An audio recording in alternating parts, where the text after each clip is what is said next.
আসসালামু আলাইকুম। নার্সিং ভর্তি পরীক্ষা 2024 এর জন্য সাম্প্রতিক তথ্য থেকে আমি মাত্র বাছাইকৃতভাবে 100টি প্রশ্ন রেখেছি। সেই প্রশ্নগুলো আজকের ভিডিওতে দেখাবো। এখানে হচ্ছে বঙ্গবন্ধু রিলেটেড যে এমসিকিউগুলো রয়েছে সেগুলো হচ্ছে 1 নম্বর প্রশ্ন, বঙ্গবন্ধু দ্বীপ কোথায় অবস্থিত? এটা হচ্ছে সুন্দরবনের দক্ষিণে অবস্থিত। 2 নম্বর প্রশ্ন, সরকার কর্তৃক কোন বছরকে মুজিব বর্ষ ঘোষণা করা হয়েছে? 2021 সালকে কিন্তু। 3 নম্বর প্রশ্ন, মুজিব শতবর্ষের লোগোটির ডিজাইনার কে? এটা হচ্ছে সব্যসাচী হাজরা। আমাদের 4 নম্বর প্রশ্ন, বঙ্গবন্ধু শেখ মুজিবুর রহমানের অসমাপ্ত আত্মজীবনী প্রথম প্রকাশিত হয় কত সালে? এটা হচ্ছে 2012 সালে, অনেকেই হয়তো জানো এটা।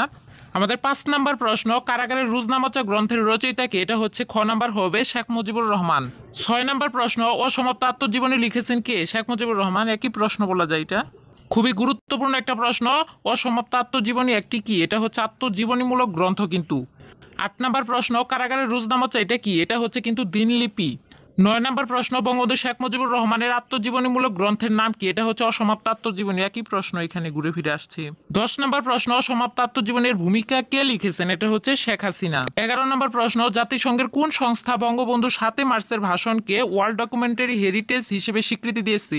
এটাও তোমরা জানো যে ইউনেস্কো। 12 নম্বর প্রশ্ন, বঙ্গবন্ধুর ঐতিহাসিক 7 মার্চের ভাষণ কোন তারিখে UNESCO memory of the world international রেজিস্টারে অন্তর্ভুক্ত করা হয়েছে? এটা হচ্ছে 30 অক্টোবর 2017 সালে। 13 নম্বর প্রশ্ন, বঙ্গবন্ধু স্যাটেলাইট 1 মহাকাশে কত তারিখে উৎক্ষেপণ করা হয়? এটা হচ্ছে 12 মে 2018 সালে। 14 নম্বর প্রশ্ন, বঙ্গবন্ধু স্যাটেলাইট 1 এর গ্রাউন্ড স্টেশন কোথায় স্থাপন করা হয়েছে? এটা হচ্ছে গাজীপুর ও বেতবুনিয়াতে। এখন হচ্ছে করোনা ভাইরাস নিয়ে বেশ কিছু তথ্য। 15 নম্বর হচ্ছে কোভিড-19 একটি হচ্ছে কি আরএনএ ভাইরাস কিন্তু। আমাদের 16 নম্বর প্রশ্ন, মানবদেহে প্রথম কোভিড-19 শনাক্ত হয় কোথায় এবং কবে? এটা হচ্ছে চীনের উহানে 2019 সালে। 17 নম্বর প্রশ্ন, বাংলাদেশে প্রথম কত তারিখে কোভিড-19 আক্রান্ত রোগী শনাক্ত হয়? এটা হচ্ছে 8 মার্চ 2020 সালে। 18 নম্বর প্রশ্ন, করোনা ভাইরাস রোগের প্রাদুর্ভাব প্রথম কোন দেশে দেখা যায়? এটা হচ্ছে চীন শহরে। 19 নম্বর প্রশ্ন, করোনা ভাইরাস চীনের প্রথম কোন প্রদেশে দেখা যায়? এটা হচ্ছে কিন্তু হুবেই প্রদেশে। তারপর হচ্ছে পদ্মা বহুমুখী সেতু নিয়ে বেশ কিছু এমসিকিউ প্রশ্ন। 20 নম্বর হচ্ছে পদ্মা সেতুর দৈর্ঘ্য কত? খুবই গুরুত্বপূর্ণ, 6.15 কিলোমিটার। 21 নম্বর প্রশ্ন, পদ্মা সেতু নির্মাণে অর্থায়ন করেছে কে? বাংলাদেশ। 22 নম্বর প্রশ্ন, পদ্মা সেতুর মোট পিলারের সংখ্যা কতটি? এটা হচ্ছে কিন্তু 42টি। আর স্প্যান হচ্ছে কিন্তু 41টি। 23 নম্বর প্রশ্ন, পদ্মা সেতু কোন দুটি জেলাকে সংযুক্ত করেছে? এটা হচ্ছে মুন্সিগঞ্জ ও শরীয়তপুর হবে।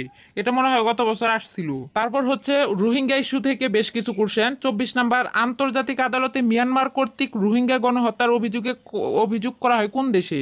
এটা হচ্ছে কিন্তু গাম্বিয়া হবে। 25 নম্বর প্রশ্ন, ভাষাঞ্চল কোন জেলায় অবস্থিত? এটা হচ্ছে রাইট অ্যান্সার হবে নোয়াখালী জেলায়। তারপর হচ্ছে সরকার আইন শৃঙ্খলা ও প্রতিরক্ষা থেকে বেশ কিছু কোশ্চেন। এটা হচ্ছে সরকার ঘোষিত দেশের প্রথম মৎস্য অভয়াশ্রম কোথায় অবস্থিত? এটা হচ্ছে হাইল হাওড়ি।